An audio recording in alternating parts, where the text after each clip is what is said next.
দুর্বল, ঘুমের বেলায় দুর্বল, মেধার বেলায় দুর্বল, দুনিয়ার লাইনেও দুর্বল, তুমি আখিরাতের লাইনে দুর্বল। এখন যদি তুমি জান্নাতের পথে চলতে চাও, একা একা চলা যাবে না, তোমার সাহায্য নিতেই হবে। সাহায্য ছাড়া চলার কোনো রাস্তা নাই। তুমি কোরআন পড়তে জানো না, নবীর সুন্নত কোনটা বুঝো না। এখন যারা সুন্নত জানে, কোরআন জানে, তাদের কাছে যেতেই হবে। ওলামায়ে আহলে হকের পরামর্শ ছাড়া চলার উপায় নাই। সাহায্য ছাড়া চলা যাবে না। সাহায্য তুমি কার থেকে নিবারে বাবা? এমন একজন থেকে সাহায্য নাও যার মধ্যে কোনো অভাব নাই, যার পেছনে কোনো স্বার্থ নাই। দুনিয়াতে নজর করে দেখলাম স্বার্থ ছাড়া কোনো মানুষ দুনিয়াতে নাই। আছে? অভাব ছাড়া কোনো মানুষ নাই। বরং টাকা যার যত বেশি, তার অভাব তত বড়। যারা যত বড় লোক, তারা অভাব তত বড়। অভাব গরিবের 100 টাকায় সমাধান হয়, বড় লোকের 1,00,000 টাকায় অভাব সমাধান হয় না। এই স্বার্থ ছাড়া, অভাব ছাড়া একজন পাইবা, তিনি আর কেউ নয়, আমার আল্লাহ। ইয়া আইয়ুহান নাস আনতুমুল ফুকারাউ ইলাল্লাহ ওয়াল্লাহু হুয়াল গনিয়্যুল হামিদ।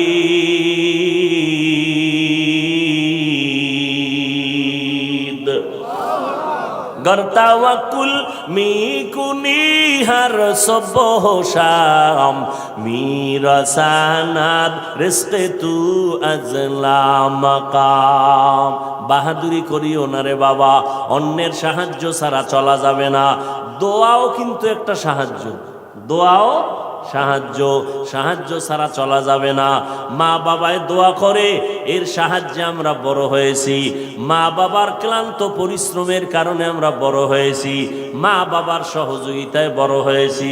কিন্তু স্বার্থ ছাড়া জমিনের মধ্যে কোনো মানুষ নাই, অভাব ছাড়া কেউ নাই।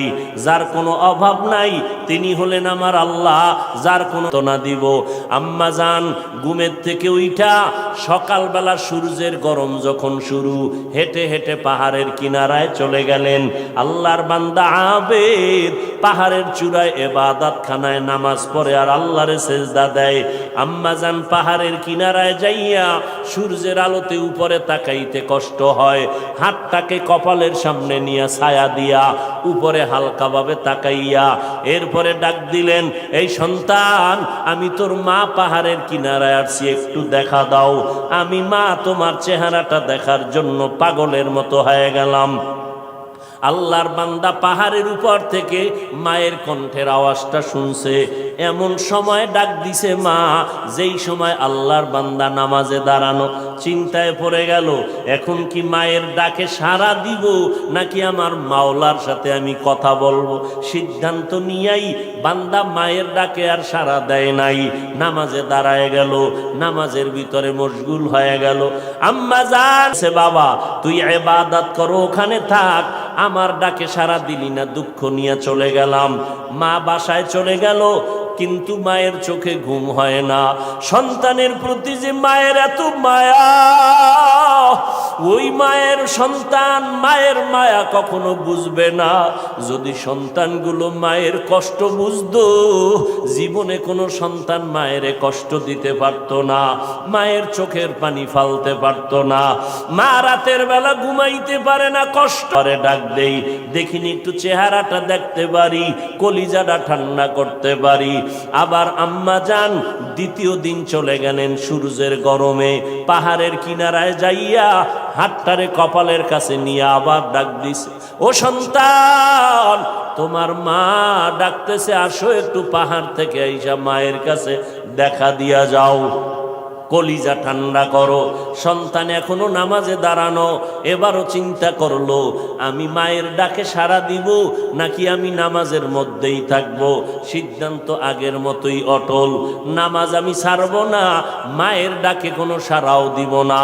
মা দ্বিতীয় দিনের মতো কষ্ট পাইয়া বিদায় নিয়ে বাসায় চলে গেলে, কিন্তু মা মনেরে বুঝাইতে পারে না, সন্তানের কষ্ট কখন মন থেকে যায় না।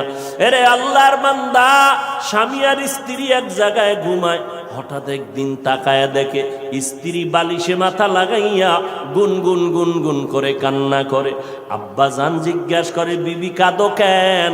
কয় তোমার ঘুম, তুমি ঘুমাও, আমি মনের দুঃখে কাঁদি। বলে কি দুঃখ? তোমার জানার দরকার নাই। মা চায় বাবায় জানো, না জানে তো বাবাও দুঃখ পাবে। স্বামী বেচারা কয়, না বলো তুমি কেন কাঁদো? আমার মনে বড় কষ্ট লাগতেছে। কেন কাঁদো বলো? মা চোখের পানি ছেড়ে কয়, স্বামী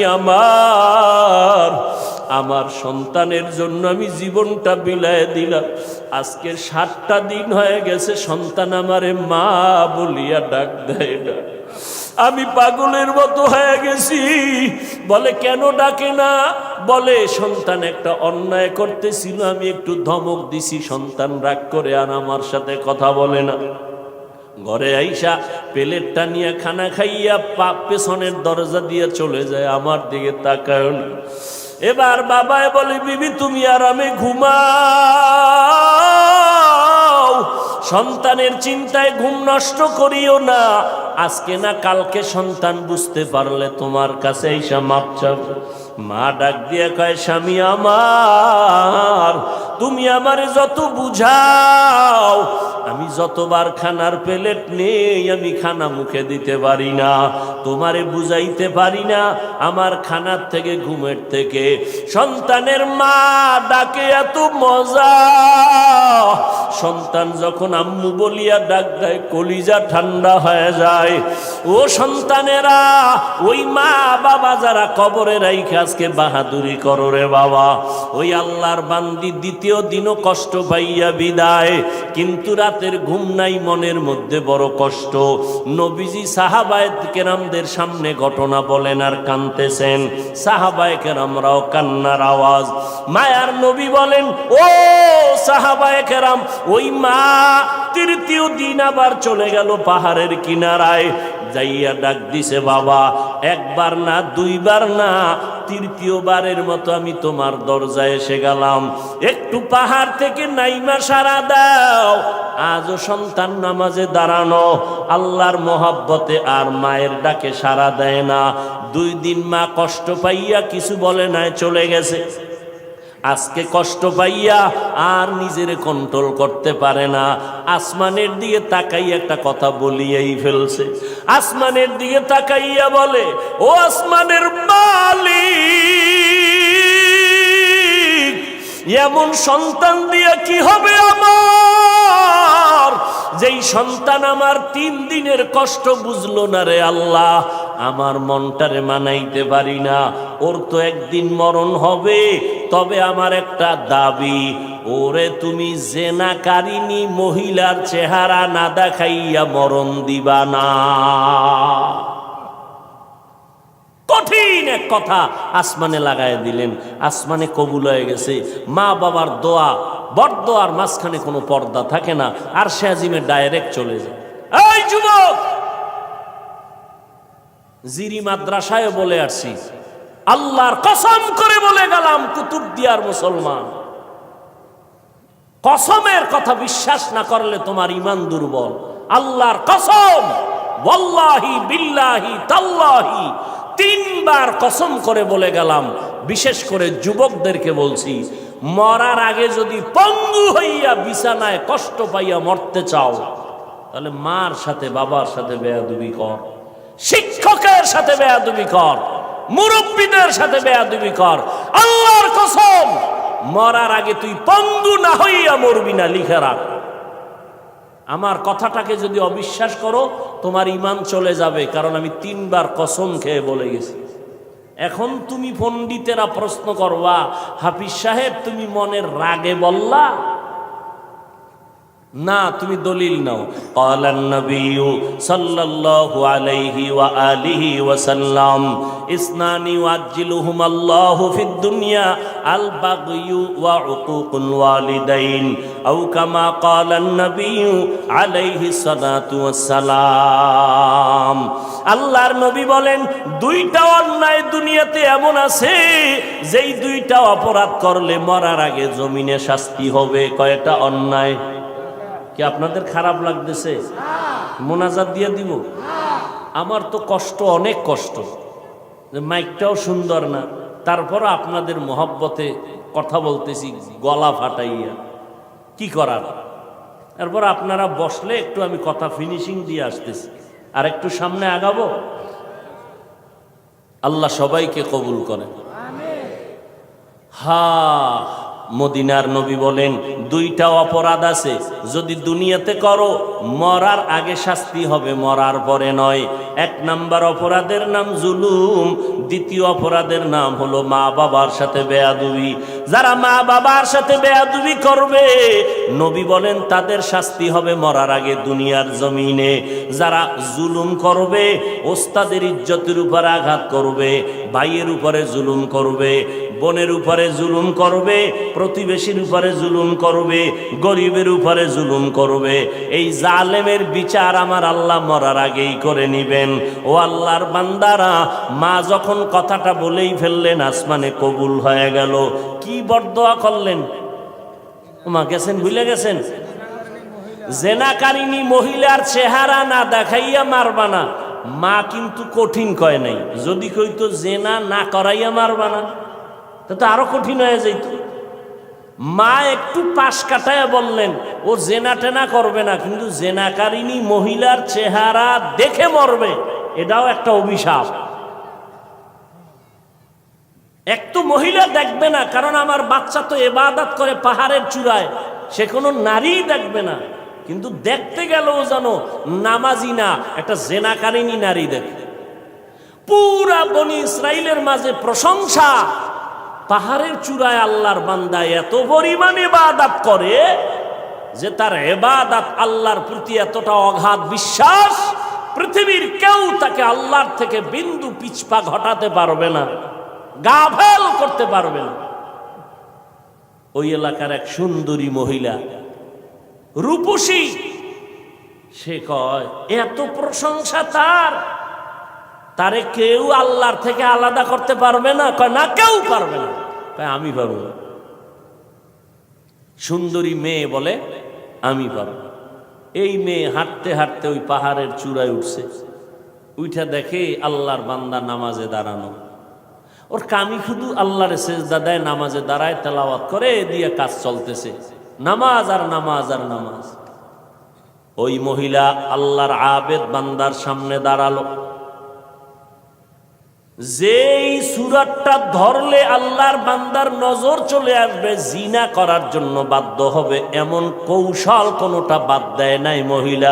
কিন্তু তাকায় দেখে আল্লাহর বান্দা একটা নজর কোনো দিকে ডান বাম করে না, নিচের দিকে নজর, আল্লাহর মোহব্বতের ভিতরে মশগুল। বলবেন মহিলা হাতটা ধরবে না? রে বাবা, এটা সম্ভব না। আল্লাহর উপরে ভরসা কইরা যারা চলবে এদের গায়ে টাচ করার ক্ষমতা কোনো বাহাদুরের নাই। যদি হাত বাড়ায় তোর হাতটা সাথে সাথে বাঁকা হয়ে যাবে। ইব্রাহিম নবী বিশ্ব সুন্দরী সারাকে নিয়ে যাইতেছিল মিশরের উপর দিয়া। জালেম বাদশা খবর পাইয়া সুন্দরীর টাইনা নিয়ে আসছে।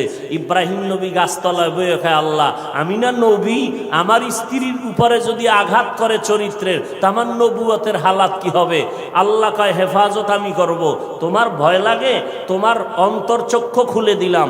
ওই বাদশা জালেম তোমার স্ত্রীর সাথে যা করবে তুমি গাছতলা বয়ে সব দেখবা।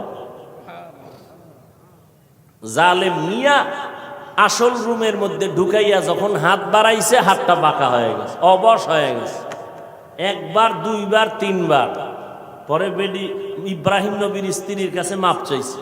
মাপ চাইয়ে কয়, তোমার মধ্যে এমন কি পাওয়ার, আমি হাতটা আগাইয়া গেলেই বাঁকা হয়ে যায়? এই মহিলা, তোমার মধ্যে পাওয়ার কি? আমার মধ্যে কোনো পাওয়ার নাই, একটা পাওয়ার, আমি আল্লাহর একজন নবীর স্ত্রী।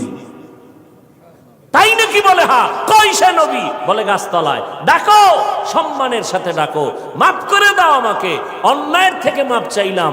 এইবার বাদশাহ দাইকা নবীরে মেহমানদারি করাইয়া ওই বাদশার এক খাদেমা হাজেরা এরে দিয়ে দিল ইব্রাহিম নবীর খেদমতে। সন্তান টন্তান নাই, শুইনা দিয়ে দিছে।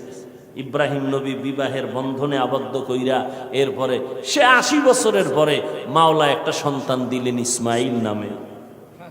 তাও প্রথম স্ত্রীর থেকে নয়, দ্বিতীয় স্ত্রী হাজেরা আলাইহাস সালাম থেকে। তো ওই মহিলা পাহাড়ের চূড়ায় উঠা আল্লাহর বান্দার সামনে যত অপকৌশল করার প্রয়োজন করছে, কিন্তু বান্দার দিলকে তার দিকে আকৃষ্ট করতে। এই যুবক, বুঝো কিছু, তুমিও মুসলমান, আর তোমার মন আকৃষ্ট করবে কিভাবে? তুমি আকৃষ্ট আর একজনকে করতেছ। একজনকে করলে তো হইতো যে হ্যাঁ একবারের মাইয়ার মন আকৃষ্ট করে বিয়ে করে জীবন চালায়। তুমি করতে করতে 10টা মাইয়ার জীবনের উপরে আক্রমণ করেছ। এর ঝাল আল্লাহ দুনিয়ায় মিটাবে, মরার পরে না। জুলুম করেছ নারীর ইজ্জতের উপরে, বিচার হবে মরার আগে, রসুলের হাদিস। মহিলা এবার সার্থক না ব্যর্থ দেখছেন নি আপনারা? এরকম বেউস পাহাড়ের চূড়ায় মহিলা কি সার্থক না ব্যর্থ? সার্থক। ব্যর্থ হয়ে গেল, পুরুষের সাথে দুর্বল হয়ে গেল, পারলো না জিততে, নাইমে আসে নিচে। কয় যখন সোজা ভারী নেই, এবার বাঁকা তোরে ঠিক করুন। বাঁকা কি? নিচে নাইমা চলে গেল। ওই পাহাড়ের পাশে একটা বিশাল খোলা ময়দান, ময়দানের ভিতরে একটা রাখাল বকরি চড়ায়। ওই রাখালকে ধরলো, রাখালের সামনে যাইয়া অপকৌশল করে রাখালের সাথে জিনা করেছে এই নারী। একটা ছেলে সন্তান হয়ে গেল। ছেলে সন্তানটা হাতের মধ্যে নিয়া ওই বেশ্যা নারী এলাকায় ঘুরে আর কয় বাচ্চা হলো ওই পাহাড়ের চূড়ায় আবেদওয়ালা বান্দার বাচ্চা। দেখছেননি কারবার? ঘুমাইতেছেন আপনারা না? আজ যে ওয়াজ চলে এত পুরানো ওয়াজ, আপনারা সবাই জানেন, ঘুমাইলেই হয়। বাচ্চা কার জানেননি? কার কার? আর মহিলা প্রচার করে কার? আল্লাহ জানেনি। মায়ের বরদোয়া একদিক, ওদিকেও আল্লাহর কাছে কাঁদতেছে। দুই দ্বিমুখী সংঘর্ষ চলতেছে। একদিকে মা কইছে জেনাকারিনী মহিলার চেহারা দেখাও, ওদিকেও আল্লাহরে ডাকতেছে যেন ইজ্জত নষ্ট না হয়।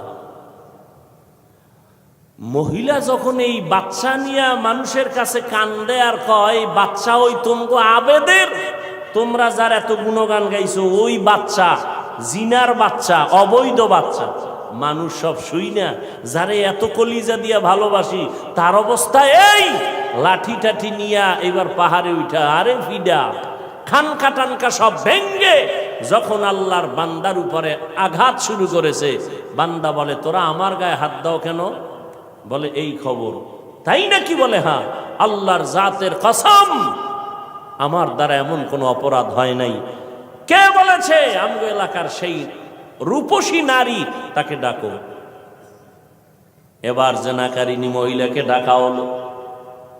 জেনাকারিনী মহিলাকে ডাকার পর আল্লাহর বান্দা আবেদের সামনে জেনাকারিনী মহিলা দাঁড়ানো।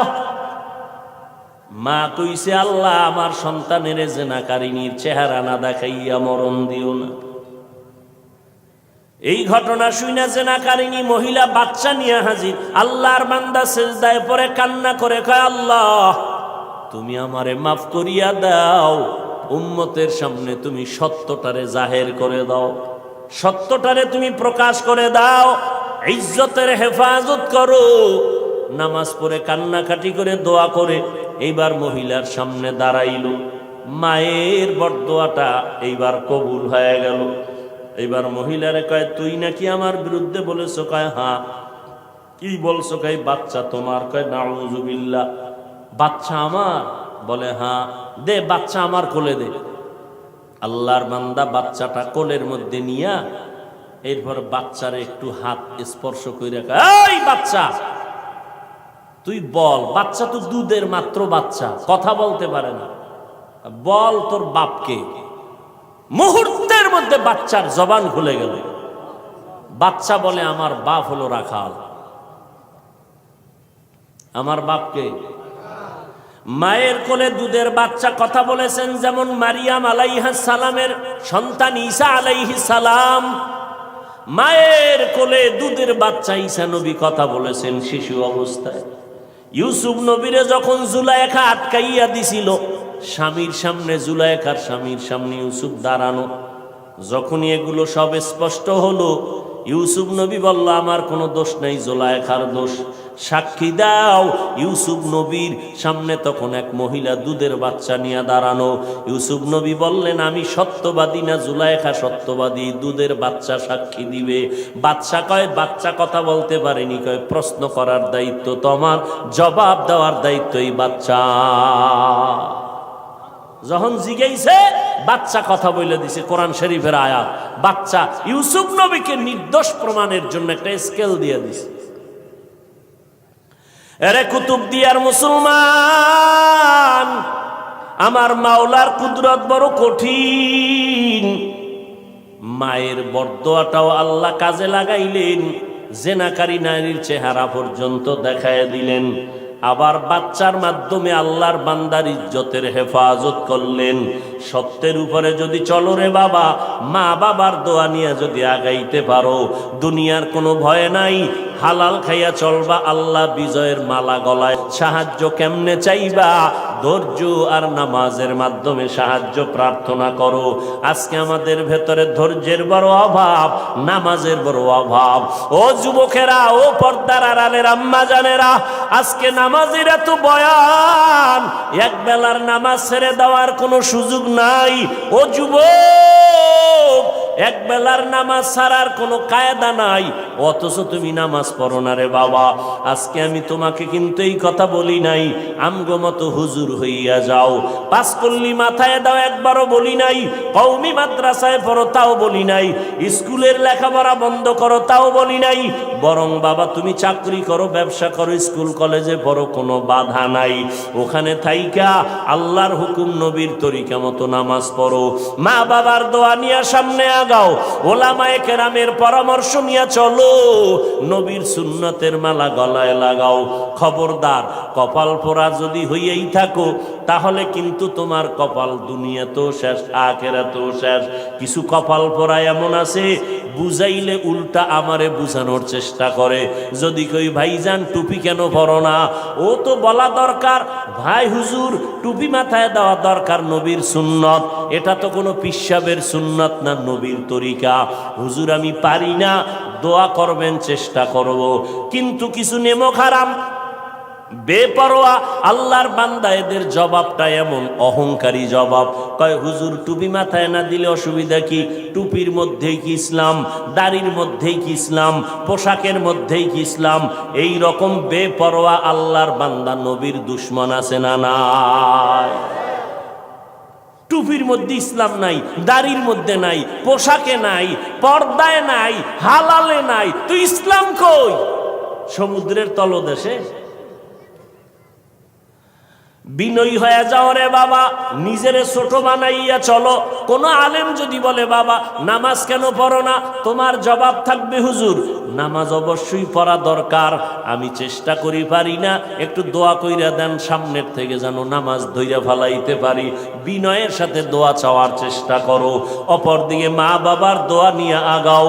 ও যুবক ভাই, আমি তোমারও সামনে উদাহরণ পেশ করি, সব জায়গায় বলি, তোমার মতো যুবক পাঁচ বেলার নামাজ পড়ে, এই জমিনের মধ্যে স্কুল কলেজে পড়িয়াও নামাজ পড়ে আছে না নাই? ভাইয়েরা আমার, পাঁচ বেলার নামাজ পড়ে অভাব